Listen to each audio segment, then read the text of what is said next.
സാധിക്കും. കഥകളി എന്ന് പറഞ്ഞാൽ നിങ്ങൾക്ക് എന്താ പറയാ, ഉത്തരം പറയുന്ന ആൾ കൈവകൂട്ടാ, അല്ലെങ്കിൽ എല്ലാവരും കൂടി ഒച്ചയെടുത്ത ബുദ്ധിമുട്ടല്ല. ആർക്കെങ്കിലും കഥകളി എന്ന് പറയുമ്പോൾ മനസ്സിൽ വരണ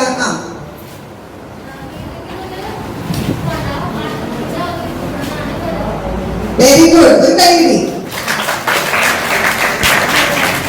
ഉത്തരം കേട്ടോ നിങ്ങള്? ഏതെങ്കിലും ഒരു കഥ കളിച്ച് കാണിക്കുന്നത് അല്ലെങ്കിൽ ആട്ടത്തിലൂടെ അവതരിപ്പിക്കുന്നതാണ് കഥകളി. Very good answer. കഥകളിയില് ഇപ്പൊ കഥ എന്ന് പറഞ്ഞു അല്ലെ, എന്തൊക്കെ കഥകളാണ് കഥകളിയിൽ അവതരിപ്പിക്കാറ് എന്ന് പറയാൻ പറ്റുമോ ആർക്കെങ്കിലും? പുരാണ കഥകൾ. Very good. നളചരിതം, പിന്നെ കിർമീരവധ, പിന്നെ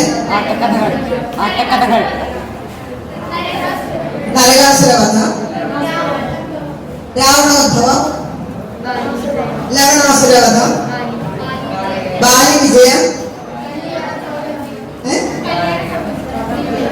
ദുര്യോധനവധം, കല്യാണ സൗഗന്ധിക. Very good. എല്ലാവർക്കും കൈവരി.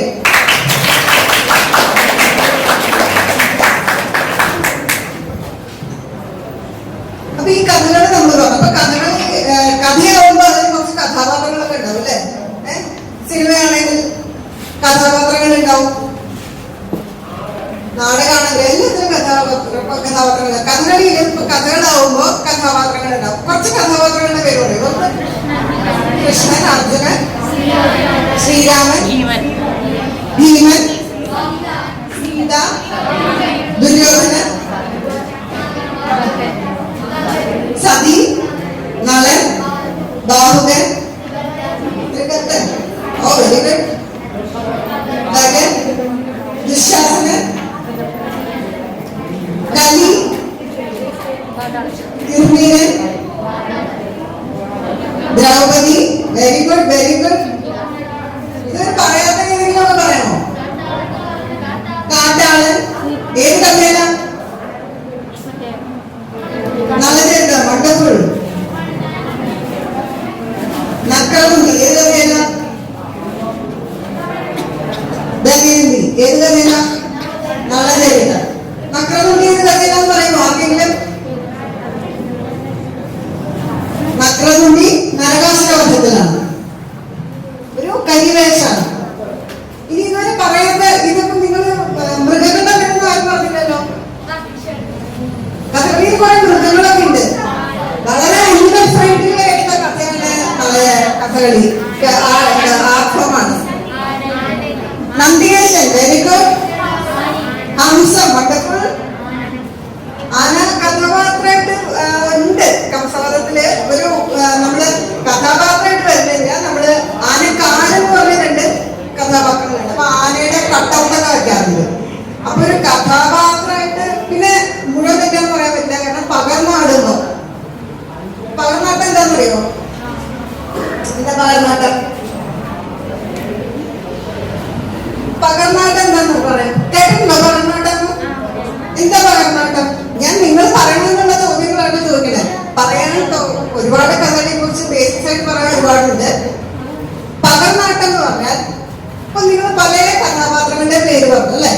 നളൻ, ബാഹുകൻ, കാട്ടാളൻ, കലി, അങ്ങനെ ഏതെങ്കിലും ഒരു കഥാപാത്രം. ഇപ്പൊ ഫോർ എക്സാമ്പിൾ ഭീമൻ. കല്യാണ സൗകര്യം കഥയില് ഭീമൻ ഒരു കഥാപാത്രം. ആ കഥാപാത്രം എന്താ ചെയ്യണേ? ആ കഥയില് എന്താ കഥ അറിയാമോ? പിന്നെ എന്താ സംഭവം? ഒരു എന്റെ ഒരു സന്ദർഭം പറയണോ? സന്ദർഭം വിവരിക്കുക.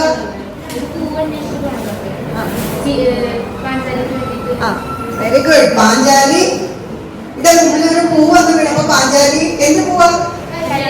സൗഗന്ധിക പുഷ്പം വന്ന് വീണപ്പോ പാഞ്ചാലി ഭീമനോട് പറഞ്ഞു എനിക്ക് ഇതുപോലത്തെ പുഷ്പങ്ങൾ ഇനിയും വേണം. അപ്പൊ ആ പുഷ്പങ്ങൾ തേടി ഭീമൻ കാട്ടിലേക്ക് പോവാണ്. അങ്ങനെ പോണ വഴിക്ക് വലിയ ഒരു കാട്ടിലാണ് താമസിക്കുന്നത്. അതിന്റെ ഉള്ളില് വലിയ ഉള്ളിലേക്കുള്ള വലിയ വൻ കാട്ടിലേക്ക് കൊടുങ്കാട്ടിലേക്ക് പോണ വഴിക്ക് കാട്ടിലെ കാഴ്ചകളൊക്കെ ഇങ്ങനെ വർണ്ണിച്ച് പോകും ഭീമൻ. അങ്ങനെ കാട്ടിലെ കാഴ്ചകൾ വർണ്ണിക്കുന്നതിന് അതൊരു ആട്ടം. അപ്പൊ പാട്ടൊന്നുമില്ല. അപ്പൊ നമ്മൾ ആ നടന്റെ ഇതനുസരിച്ച് എന്താ പറയണ്ടേ അവതരിപ്പിക്കുകയാണ് ചെയ്യുക, അഭിനയിക്കുകയാണ് ചെയ്യുക. ആ ആട്ടത്തിന്റെ പേരാണ് വനവർണ്ണന. വർണ്ണന എന്ന് പറഞ്ഞാൽ എന്താ? വർണ്ണിക്കുക, എക്സ്പ്ലെയിൻ ചെയ്യുക, ഭംഗിയായിട്ട് പറയാ. അപ്പൊ വനത്തിലെ കാഴ്ചകൾ വർണ്ണിക്കുന്നതിനാണ് വനവർണ്ണന എന്ന് പറയുന്നത്. കേട്ടിട്ടുണ്ടാവുമല്ലോ? ഇതിന്റെ ചോദ്യങ്ങൾക്ക് ഉത്തരമായിട്ടൊക്കെ ഉണ്ടായിരുന്നുണ്ടോ അല്ലെ? വനവർണ്ണന. അത് വേറെ വനവർണ്ണന എന്ന് പറയും. അപ്പൊ ഈ വനവർണ്ണന സമയത്ത് ജീവൻ എന്താ ചെയ്യാറിയോ? കാട്ടിലെ കാണുന്ന ഒരു കാഴ്ച, അതായത് ഒരു ആന, ആ ആനയെ ഒരു പെരുമ്പാമ്പ് വന്ന് വീഴുന്നതായിട്ടുള്ള കാഴ്ച വർണ്ണിക്കും. അങ്ങനെ ആ പാമ്പ് അനക്കൊണ്ട പോലത്തെ വലിയ പാമ്പാണ്. ആനയെ വീഴുകയാണെങ്കിൽ എത്ര വലിയ പാമ്പായിരിക്കും അല്ലേ? അനക്കൊണ്ട സിനിമ കണ്ടോ? നിങ്ങളൊക്കെ ചെക്കണേ മുമ്പായിരിക്കും ആ സിനിമ കാണുമ്പോൾ. കണ്ടല്ലോ? ഇപ്പൊ പ്രൈം വീഡിയോയിലും നെറ്റ്ഫ്ലിക്സിലൊക്കെ ഉണ്ടാവുമല്ലോ അല്ലെ? വലിയ പാമ്പാണ്. അങ്ങനെ ആ ഒരു പെരുമ്പാമ്പ് ഈ ആന വന്ന് വിഴുങ്ങ. ഈ വിഴുങ്ങിക്കൊണ്ടിരിക്കണ ആ വിഴുങ്ങാനായ സമയത്ത് എന്ത് ചെയ്യുന്നറിയോ? സിംഹം, കാട്ടിലെ രാജാവായിട്ടുള്ള സിംഹം വന്നു. സിംഹത്തിന് ഏറ്റവും ടേസ്റ്റി ആയിട്ടുള്ള ഫുഡ്, നിങ്ങൾക്ക് ടേസ്റ്റി ആയിട്ടുള്ള ഫുഡ് എന്താ? പിസ്സയാണ്. പലർക്കും പല ഇഷ്ടങ്ങളല്ലേ? സിംഹത്തിന് ഏറ്റവും ഇഷ്ടമുള്ള ഫുഡ് എന്ന് പറയുന്നത്, ഏറ്റവും ഇഷ്ടമുള്ള ഭക്ഷണം എന്ന് പറയുന്നത് എന്താണെന്നറിയോ? തലച്ചോറ്. ആനയുടെ തലച്ചോറാണ്. തലച്ചോറ് എവിടെയാണ് ആനയുടെ? മസ്തകം എന്ന് പറയും. ആനയുടെ മസ്തകം നമ്മൾ നെറ്റി എന്നൊക്കെ പറയുന്ന അവിടെയാണ് ആനയുടെ ബ്രെയിൻ ഇരിക്കുന്നത്, തലച്ചോറ് ഇരിക്കുന്നത്. അപ്പോ ആ തലച്ചോറാണ് സിംഹത്തിന് ഏറ്റവും ഇഷ്ടപ്പെട്ട ഭക്ഷണം. അപ്പൊ ഇവിടെ ആന കണ്ടപ്പോ സിംഹം എന്ത് ചെയ്തു? ചാടി വന്നിട്ട് ആനയുടെ മുകളിലേക്ക് കയറിയ മസ്തകം അടിച്ച് പൊട്ടിച്ച് അതിൻ്റെ ഉള്ളിൽ നിന്ന് തലച്ചോറെടുത്ത് കഴിച്ചു. അപ്പൊ ഈ കാഴ്ച ഭീമസേനൻ ഇങ്ങനെ കാണുകയാണ്. അതിനെ വർണ്ണിക്കുമ്പോ അപ്പൊ ഭീമസേന പറഞ്ഞിങ്ങനെ പറയില്ലല്ലോ, ഒരു കഥകൾ നടന്ന് സംസാരിക്കുമോ? ഈ സംസാരം ഇത് ചെയ്തത് ആരാ? നടന് വേണ്ടി സംസാരിക്കുന്നത് അല്ലെങ്കിൽ ഡയലോഗ് പറയുന്നത് ആരാ? കഥകളിയില് പാട്ടുകാര്. എത്ര പാട്ടുകാരുണ്ട്? 2 പാട്ടുകാര്. അവരെ വിളിക്കുന്നത് എന്തൊക്കെയാണെന്നറിയോ? പൊന്നാനി ശങ്കടി. വണ്ടർഫുൾ. ഒരു ഉത്തരം, കുറെ നല്ല ഉത്തരങ്ങളായി എല്ലാവരും പറഞ്ഞു. ഒരു കൈയ്യടി പോട്ടെ. അപ്പോ ഇങ്ങനെ ഭീമസേനൻ ഈ കാഴ്ചകളൊക്കെ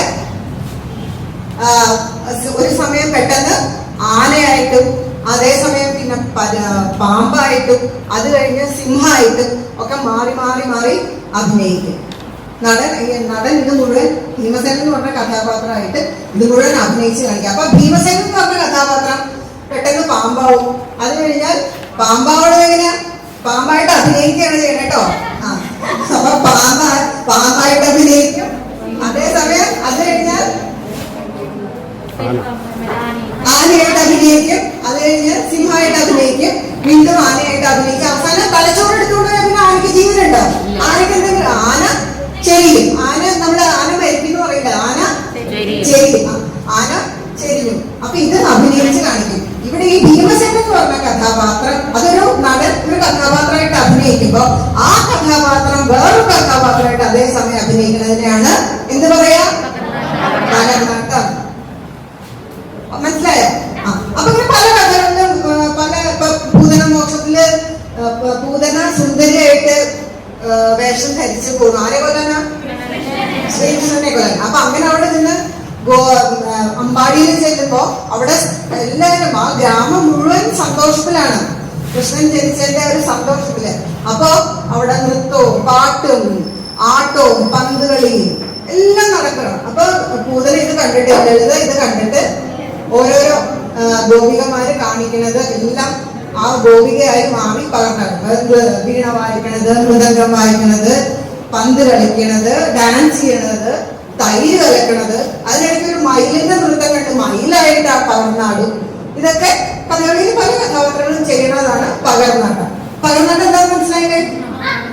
അപ്പൊ നമ്മൾ എവിടെ തുടങ്ങിയത്? പകർന്നാട്ടത്തിലേക്ക് എവിടുന്ന് വന്നേ? അത് മറന്നുപോയി. നക്രതുണ്ടി. അപ്പൊ ഇങ്ങനെ പല കഥാപാത്രങ്ങളുണ്ട്. പല കഥാപാത്രങ്ങള് പല പല വേഷം മറ്റു കഥാപാത്രങ്ങളായിട്ട് പകർന്നാടുകയും ചെയ്യും. ഇനി അധികവും കഥകളിയിൽ അധികവും പുരാണ കഥകൾ തന്നെ, അതായത് രാമായണത്തിനെ ബേസ് ചെയ്തിട്ട് ആദ്യം പറഞ്ഞ കഥകളി ഇങ്ങനെ തുടങ്ങിയെന്നറിയോ നിങ്ങൾക്ക്? ആന കഥകളിക്ക് മുമ്പ് കഥകളിക്ക് വേറൊരു പേരുണ്ടായിരുന്നു. അതെന്താണെന്ന് അറിയോ? രാമനാട്ടം. അതെന്തുകൊണ്ടാണ് രാമനാട്ടം എന്ന് വിളിച്ചത്? അത് രാമന്റെ കഥകളായിരുന്നു മുഴുവൻ. രാമന്റെ കഥകളായതുകൊണ്ടാണ് അതിനെ രാമനാട്ടം എന്ന് വിളിച്ചത്. എത്ര കഥകൾ ഉണ്ടായിരുന്നു പറയും? 8 കഥകൾ. പുത്രകാമ പുത്രകാമേഷ്ടി, അതായത് ദശരഥ മഹാരാജാവിന് കുട്ടികളില്ലാതെ ഇരിക്കുമ്പോ കുട്ടികൾ ഉണ്ടാവാൻ വേണ്ടി പുത്രകാമേഷ്ടി യാഗം ചെയ്തത് മുതൽക്ക് രാവണനെ വധിച്ച് രാമൻ വീണ്ടും അയോധ്യയിലെ രാജാവ് ആവണ വരെയുള്ള കഥകള് ആണ് രാമനാട്ടത്തിലുള്ളത്. ഇത് രചിച്ചവരെ രാമനാട്ട കഥ രചിച്ചവരെ കൊട്ടാരക്കര തമ്മിൽ. അത് കഴിഞ്ഞ് പിന്നെ അത് കേരളത്തിൽ അങ്ങോളം ഇങ്ങോളം, കേരളത്തിന്റെ തെക്ക് ഭാഗത്താണ് കൊട്ടാരക്കര എന്ന് പറഞ്ഞ രാജ്യത്താണ് ഈ കഥകളി രാമനാട്ടം ഉണ്ടായത്. അത് കഴിഞ്ഞ് അത് കേരളം വടക്കോട്ട് സ്പ്രെഡായി. അവിടെ ഓരോ രാജാക്കൾ അല്ലെങ്കിൽ ഓരോ ആൾക്കാരും അതിന് അവരുടേതായ സംഭാവനകൾ നൽകി അതിനെ കൂടുതൽ പോഷിപ്പിച്ചു. അങ്ങനെ ഇരിക്കുമ്പോ കോട്ടയത്ത് തമ്പുരാൻ പറഞ്ഞാൽ പഴശ്ശിരാജ സിനിമയില്ലേ, പഴശ്ശി രാജാവ് അവിടുത്തെ ഒരു രാജകുടുംബത്തിലുണ്ടായിരുന്ന കോട്ടയത്ത് തമ്പുരാൻ പേരായ അദ്ദേഹം 4 കഥകള് വീണ്ടും എഴുതി. ഈ കഥകളി സാഹിത്യത്തിന് വിളിക്കുന്ന പേരെന്താ? നമ്മള് സിനിമയിൽ കാണുമ്പോൾ ലിറിക്സ് ബൈ ഗിരീഷ് പുത്തഞ്ചേരി അങ്ങനെയൊക്കെ വായിക്കില്ലേ, എഴുതില്ലേ? അതുപോലെ ഈ കഥകളിയുടെ ഡയലോഗ്സ്, ലിറിക്സ്, ഒരു ടെക്സ്റ്റ് ഉണ്ട്, അതിന്റെ പേരെന്താ? ആട്ടക്കഥ. അപ്പൊ ഈ കഥകളിയുടെ 4 ആട്ടക്കഥകള് കോട്ടയത്ത് തമ്പുരാൻ പറഞ്ഞ അദ്ദേഹം എഴുതി. അതിനെ കോട്ടയം കഥകൾ എന്നാണ് നമ്മൾ വിളിക്കുക. പക്ഷെ ആ കഥകള് അദ്ദേഹം എഴുതിയത് ഏത് കഥയെ ബേസ് ചെയ്ത്, ഏത് ടെക്സ്റ്റിനെ ബേസ് ചെയ്താന്ന് പറയാമോ? ഏത് എപ്പിക്കിനെ ബേസ് ചെയ്ത്? രാമായണത്തിനെ ബേസ് ചെയ്ത് കൊട്ടാരക്കര തമ്പുരാൻ എഴുതി. കോട്ടയത്ത് തമ്പുരാൻ ഏത് ഇതിനെ ബേസ് ചെയ്ത് എഴുതിയത്? മഹാഭാരതം. അപ്പൊ പിന്നെ ഇനി നമ്മൾക്ക് അതിനെ രാമനാട്ടം വിളിക്കാൻ പറ്റുമോ? ഇല്ല. ഇതിന്റെ കഥാപാത്രങ്ങൾ ആരൊക്കെയാണ്? പാണ്ഡവന്മാര് അല്ലെ, കൗരവന്മാര്, പാണ്ഡവരൊക്കെയാണ് ഇതിലെ കഥാപാത്രങ്ങള്, ഹീറോസ് ഒക്കെ. അപ്പൊ പിന്നെ രാമനാട്ടം വിളിക്കാൻ പറ്റില്ല. അപ്പൊ അതുകൊണ്ട് എന്ത് ചെയ്തു? അങ്ങനെയാണ് രാമനാട്ടം കഥകളിയായിട്ട് മാറുന്നത്. അപ്പൊ രാമനാട്ടത്തിന് പിന്നെ എന്ത് വിളിക്കാൻ തുടങ്ങി? കഥകളി വിളിക്കാൻ. ഓക്കെ, അങ്ങനെ ധാരാളം കഥകള് നമ്മളിന്ന് ധാരാളം കഥകള് കളിച്ച് വരുന്നു. കഥകളിയുടെ ഒരു പ്രത്യേകത എന്താന്ന് വെച്ചാൽ, ഇപ്പൊ ഇഷ്ടംപോലെ ആർട്ട് ഫോംസ് അതിന് മുമ്പ് ഉണ്ടായിരുന്നു. ഇഷ്ടംപോലെ നമുക്ക് ഫോക്ക് ആർട്ട് ഫോംസ്, മുടിയേറ്റ് ഉണ്ടായിരുന്നു, തെയ്യം ഉണ്ടായിരുന്നു. കണ്ടിട്ടുണ്ടോ? മുടിയേറ്റ് കണ്ടിട്ടുണ്ടോ? മുടിയേറ്റുണ്ട്, തെയ്യമുണ്ട്, അങ്ങനെ പല ഫോക്ക് ആർട്ട് ഫോംസ് ഉണ്ടായിരുന്നു. അതിന് മുമ്പ്, അതുപോലെ കഥകളിക്ക് മുമ്പ് കൂടിയാട്ടം, സംസ്കൃത നാടകം, അതിനെ കേരളത്തിൽ വിളിക്കുന്ന പേരാണ് കൂടിയാട്ടം. കൂടിയാട്ടം ഉണ്ടായിരുന്നു. അങ്ങനെയൊക്കെ ഉള്ള സമയത്ത് കൃഷ്ണനാട്ടം ഉണ്ടായിരുന്നു. കൃഷ്ണനാട്ടം കഥകളിക്ക് മുമ്പുണ്ടായിരുന്നാണ് വിശ്വസിക്കപ്പെടുന്നത്. അതില് തർക്കങ്ങളുണ്ട്. എന്തെങ്കിലും അവിടെ ഏതായാലും കൃഷ്ണനാട്ടം, കൃഷ്ണനാട്ടം ആരുടെ കഥകളാണ്? കൃഷ്ണന്റെ കഥകളാണ്. കൃഷ്ണന്റെ കഥകൾ ഇതുപോലെ 8 കഥകളാണ് കൃഷ്ണനാണ്. ഇങ്ങനെയുള്ള എല്ലാ ആർട്ട് ഫോംസും ഒക്കെ ഉള്ള സമയത്താണ് കഥകളി ഉണ്ടായിരുന്നത്. ഇനി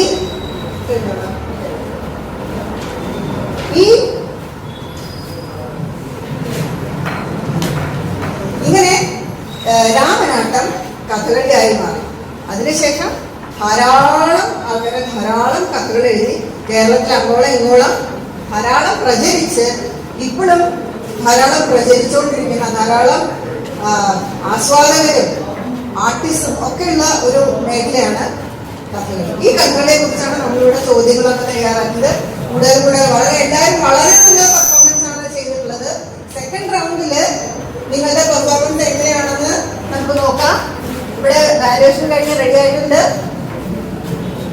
സത്യം പറഞ്ഞാൽ ടീമുകളെ സെലക്ട് ചെയ്യാനല്ല, ടീമുകളെ ഒഴിവാക്കാനാണ് നമുക്ക് ഇത്ര ബുദ്ധിമുട്ട് ഇപ്പൊ നമ്മൾ നേരിട്ടുകൊണ്ടിരിക്കുന്നത്. അത് നിങ്ങളുടെ കഴിവിനെ നിങ്ങൾ പഠിച്ചു വന്നതെന്നുള്ളതിനും നിങ്ങൾക്ക് എല്ലാവർക്കും ഒന്നും കൂടി ഒരു നിറഞ്ഞ കയ്യടി.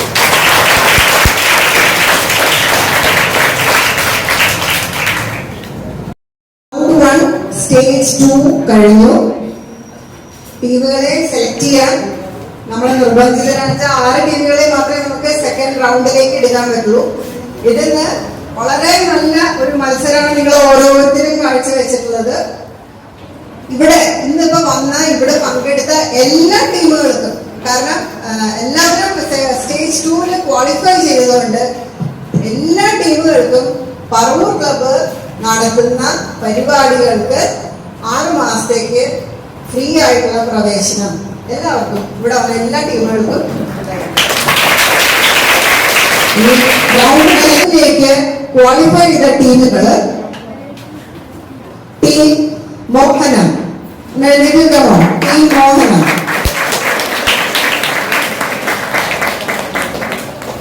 Team Kedaragowla,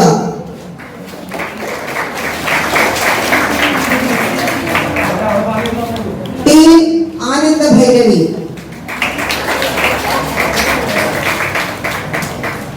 team Jijavanthi, team Madhyamavati,